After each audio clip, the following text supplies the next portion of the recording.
Fala Big Geeks, tudo bom com vocês? Galera, estou aqui com o Edge 30 Ultra, vou fazer um vídeo sobre esse aparelho aqui, fazer uma revisita a esse smartphone que foi lançado em 2022 e me surgiu aquela questão, né? Por que não foi lançado o seu sucessor, o Edge 40 Pro aqui no Brasil? Aqui no Brasil, já que lá fora esse aparelho acabou dando as caras, apesar do nome Pro, ele é o sucessor direto aqui do Edge 30 Ultra. E é uma pergunta que sempre me fazem nas lives, sempre me perguntam por que a Motorola não lançou o Edge 40 Pro. E claro que quem vai poder responder essa pergunta mesmo serão apenas eles. Mas dá pra gente especular um pouquinho aqui e deduzir por que a Motorola acabou optando por não trazer esse aparelho aqui no Brasil. E olha, uma coisa eu já vou adiantando para vocês, eles ficaram na dúvida até o final, porque sempre que tinham eventos a gente perguntava para a Motorola se eles lançariam o Edge 40 Pro, eles nunca diziam nem que sim, nem que não. E sim que estavam avaliando, ou seja, eles consideraram até o último momento trazer o Edge 40 Pro aqui para o Brasil, mas acabaram desistindo. Então nesse vídeo aqui nós vamos tentar entender por que a Motorola não lançou o sucessor do Edge 40 Pro, quais foram os problemas que eles encontraram para trazer esse lançamento para cá, mas já estamos em 2024 e talvez possamos ver aí um Edge 50 Pro, o Edge 50 Ultra, talvez a Motorola traga esse aparelho para o Brasil em 2024. Mas antes da gente começar a detalhar melhor esse assunto, só vou pedir para vocês clicarem aqui no botão do gostei para ajudar com que esse vídeo alcance mais pessoas, para que você ajude o canal Big Geeks a continuar crescendo. Então dá essa moral, dá essa força aí clicando no gostei. E você que ainda não é inscrito, aproveite também para se inscrever, ative o sininho para receber as notificações dos novos vídeos e torne-se Big Geek você também.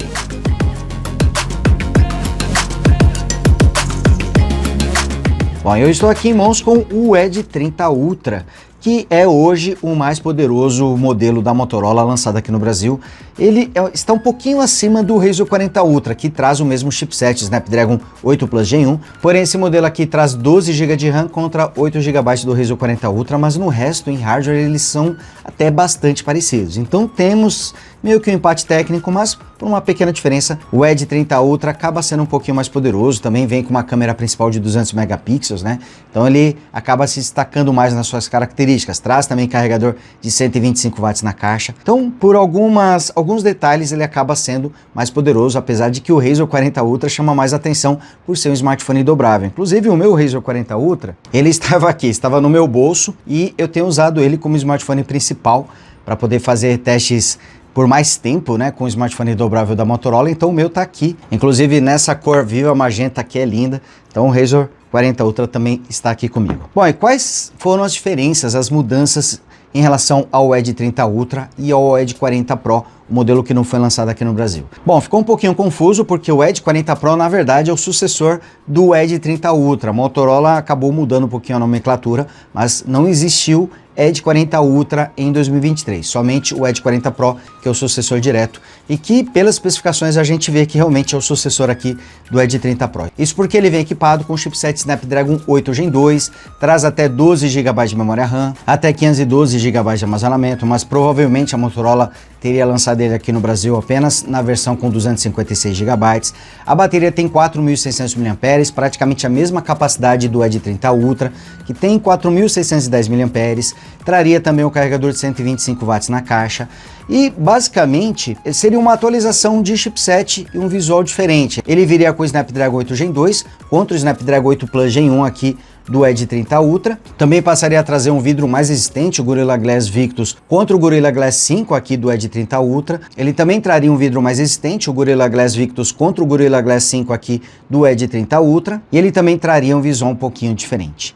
No resto, o aparelho basicamente seria o mesmo em relação ao Edge 30 Ultra, com tela AMOLED de 6,67 polegadas, com a tampa traseira em vidro, com a mesma quantidade de câmeras traseiras, com o mesmo sensor frontal, apesar de que tem uma diferença na câmera principal, que nessa geração aqui no Edge 30 Ultra é de 200 megapixels e na nova geração ela passaria a ter 50 megapixels, seria um sensor mais tradicional. E ele também já viria de fábrica com Android 13, o Edge 30 Ultra veio com Android 12, no caso aqui ele já foi atualizado para o Android 14, recebeu o 13 e também recebeu recentemente o Android 14. Então, como vocês viram, são poucas mudanças, não tivemos aí grandes diferenças entre o Edge 30 Ultra e o Edge 40 Pro. Simplesmente foi uma atualização de chipset e algumas pequenas mudanças. Na verdade, até a câmera principal acabou diminuindo de resolução. E afinal de contas, por que o Edge 40 Pro não veio para o Brasil? Para a gente entender isso, a gente precisa entender também como é que é o mercado da Motorola aqui no Brasil. Basicamente, a Motorola vende muitos smartphones da família Moto E, Moto G e até mesmo da família Edge, mas concentrando-se mais no mercado de entrada e no mercado intermediário. A Motorola ela possui basicamente 4 linhas, né? A linha Moto E, Moto G, a Edge e a Razr, que são dos smartphones dobráveis. Recentemente ela deu sinais de que vai encerrar a família Moto E, substituindo pelo Moto G0X, né? Tivemos aí o Moto G04 recentemente. Pelo visto ela vai seguir essa linha, vai puxar a linha Moto G até aos modelos mais básicos com a linha G0, e aí deve lançar o Moto G05, o G06 e deve encerrar de vez a família Moto E. Então temos a família Moto G entre os smartphones de entrada e smartphones intermediários, chegando aí ao Moto G84 atualmente. Temos a família Edge, que normalmente está ali mais nos intermediários e intermediários avançados, apesar de termos nesse momento o Edge 30 Neo, que está mais próximo aos básicos nesse momento, quando se fala em preço, mas a linha Edge já traz ali um design mais sofisticado, então já é uma linha mais voltada para os intermediários e para os intermediários premium. Nesse momento nós temos aí o Edge 40, o Edge 40 Neo e também o Edge 30 Fusion, todos eles ali na faixa dos R$2.000 e poucos, abaixo nesse momento dos R$2.500. E é nesse ponto onde a Motorola domina, inclusive ela é a segunda maior fabricante de smartphones aqui do Brasil. Porém, eles têm muitas dificuldades no mercado de smartphones com preços acima dos R$3.000. Eles sempre tiveram uma certa dificuldade para vender smartphones com preços mais elevados, onde justamente a Apple e a Samsung acabam dominando. Então, é um mercado bastante difícil para eles, onde eles não têm muita tradição e quando eles lançam produtos, normalmente as vendas não são tão altas assim como acontece nos segmentos de entrada e também nos intermediários. Então, aparentemente, a Motorola não vendeu tanto os Edge 30 Pro e Edge 30 Ultra, o que fez com que esse mercado não passasse a ser tão interessante para eles. Lembrando que quando você lança um aparelho novo no mercado, você tem vários custos. Tem o custo de produção do produto, tem despesas com marketing, com logística, então sempre é uma tarefa bastante árdua, né? Lançar um smartphone novo em qualquer mercado. No caso dos modelos básicos e intermediários da Motorola, eles acabam se pagando porque eles vendem muito bem. Mas nos modelos mais sofisticados, isso acaba sendo um pouquinho mais difícil, porque eles acabam vendendo menos, então é mais difícil pagar esses custos. O que faz a empresa levar em consideração se lança ou não o aparelho aqui no Brasil. E, como eu falei para vocês, no mercado premium, quem domina hoje é Samsung ou Apple. E é muito difícil você conseguir atingir o mercado que já é consolidado.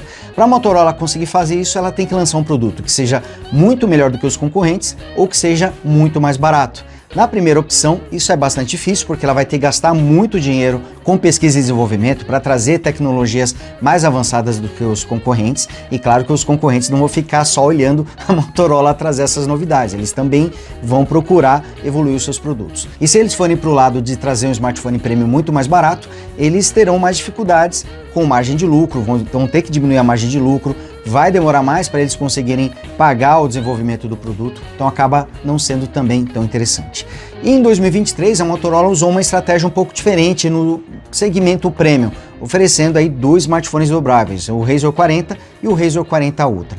Então eu acredito que a Motorola preferiu apostar no segmento de dobráveis, que acaba sendo um nicho que ainda não foi muito explorado. Hoje basicamente a gente só tem a Samsung aqui no Brasil explorando esse segmento. Então a Motorola viu que poderia ser uma oportunidade de ganhar esse mercado mais premium, mas em outra categoria, na categoria de dobráveis. Então acredito que eles acabaram trazendo um foco maior nos smartphones da família Razr, nos seus dobráveis, do que na família Edge, pelo menos no segmento mais premium. E aí até acontece uma coisa engraçada, muita gente comenta que gostaria de ver a Motorola lançando o Edge 40 Pro aqui, de que gostaria de ver um smartphone premium da Motorola, mas poucas pessoas acabam comprando de fato o smartphone. Aconteceu até algo semelhante com os iPhones mini. Eu tô aqui com o iPhone 13 mini para poder ilustrar para vocês. Muita gente pedia para a Apple um smartphone com dimensões mais compactas, que seria o ideal para poder utilizar. A Apple lançou o iPhone 12 mini, depois lançou o iPhone 13 mini e os dois fracassaram em vendas, venderam muito pouco, a ponto da Apple acabar desistindo do segmento. Então, nem sempre quando as pessoas pedem por um modelo específico, significa que que elas vão comprar aquele modelo específico. Haverão vários fatores, como preço, como características dos produtos, mas o que é fato é que a Motorola não vendeu muitos Edge 30 Ultra. Apesar de ser um ótimo aparelho, ele acaba concorrendo com um mercado que é bastante consolidado pela Apple e pela Samsung, com a família Galaxy S e também com os iPhones, o que acaba ficando difícil para a Motorola conseguir vencer esses aparelhos, mesmo trazendo aqui um produto que seja tão bom. Então, por causa disso, acredito que a Motorola, que até demonstrou, conforme eu já falei para vocês, estar em dúvida se lançaria ou não o Edge 40 Pro, acabou desistindo do mercado, simplesmente porque eles demoraram muito analisando isso e acabou meio que passando o timer. Isso não significa que a Motorola não vá lançar futuramente um Edge 50 Pro, um Edge 50 Ultra aqui no Brasil, e acredito que eles até deveriam fazer isso para mostrar o que a Motorola é capaz. É através dos smartphones premium que uma fabricante consegue mostrar tudo aquilo que ela consegue fazer de tecnologia, de recursos. Então acredito que eles deveriam continuar investindo no mercado de smartphones premium, mesmo que as vendas não fossem muito altas. Mas é claro que nenhuma empresa quer gastar dinheiro e não ter retorno disso. Ela precisa investir e ter o retorno. Então é algo que a Motorola precisa avaliar com muita calma. Mas acredito que o fato de não ter vindo o Edge 40 Pro aqui para o Brasil não significa que não teremos aí futuramente um Edge 50 Pro ou Edge 50 Ultra. Ainda tenho esperança de que a Motorola vai continuar investindo no mercado de smartphones premium também aqui no Brasil. Vai manter a sua linha de smartphones dobráveis, a família Razr. Deveremos ter aí o lançamento ainda em 2024 de um Razr 50, de um Razr 50 Ultra, e acredito também que eles deverão renovar a sua família Edge, que fez muito sucesso na parte de intermediários. Hoje o Edge 40 e o Edge 40 Neo são dois smartphones excelentes que eu usaria com muita facilidade, recomendo muito, estão com preço bem legal, trazem proteção IP68, ótima performance, visual muito bonito, e acredito que eles devem continuar nesse segmento de intermediário. E talvez eles até voltem a investir no segmento premium, fica a torcida aqui, mas por aqui você já consegue entender por que eles não lançaram o Edge 40 Pro. Realmente acaba sendo um smartphone que não consegue trazer vendas expressivas como acontece com os demais modelos aqui da Motorola. Bom, e o que você acha? Você acha que a Motorola deve lançar aí um smartphone premium aqui no Brasil? Vocês acham que seria interessante ver um futuro Edge 50 Pro, um Edge 50 Ultra? Ou acha que eles devem somente focar mesmo nos dobráveis quando se fala na categoria premium? Deixa aí nos comentários e diga também se você compraria ou não um Edge 50 Pro, um Edge 50 Ultra. Quero saber a sua opinião, se você compraria ou não. Então comenta pra gente continuar esse bate-papo. E não esqueça também de clicar no gostei para ajudar esse vídeo a alcançar mais pessoas e ajudar o canal Big Geeks a continuar crescendo. Um grande abraço e a gente se vê no próximo vídeo. Tchau!